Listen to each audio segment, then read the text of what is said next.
একটা ড্রেস তৈরি হচ্ছে আর আপনি পরছেন, কিন্তু এই দুয়ের মাঝে আছে অনেক কাহিনী, অনেক প্যারা। জানতে চান? চলেন খুলেই বলি। মার্কেটে হাজার হাজার ডিজাইন, কিন্তু এর ভেতর থেকে ইউনিক কিছু বের করে আনা প্রথম চ্যালেঞ্জ, যেটা আমরা প্রতিনিয়তই করে যাচ্ছি। এক এক ক্লায়েন্ট আসে এক এক রকম বায়না নিয়ে, যা সামলাতে গেলে আমাদের মাথা ঘুরে যায়। ডিজাইনের চ্যালেঞ্জ শেষ হলে মার্কেট ঘুরে ঘুরে বের করতে হয় সেরা অ্যাক্সেসরিজগুলো। কর্মীদের হাতে পৌঁছালে আবার বুঝিয়ে দেওয়া, ভাই রে ভাই কত কি নাখরা, এখানেই শেষ না।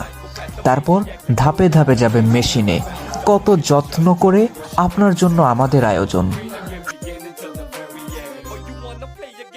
শুরু থেকে শেষ পর্যন্ত আসতে থাকে অনেক চ্যালেঞ্জ, অনেক বাধা বিপত্তি, কিন্তু সব কিছুই আমরা করি হাসতে হাসতে। কারণ যে পোশাক আপনাকে সাজাবে, যা আপনার ভালো লাগবে, তা আমাদের জন্য গর্বের। এই রং আমাদের গল্প, আমাদের গর্ব।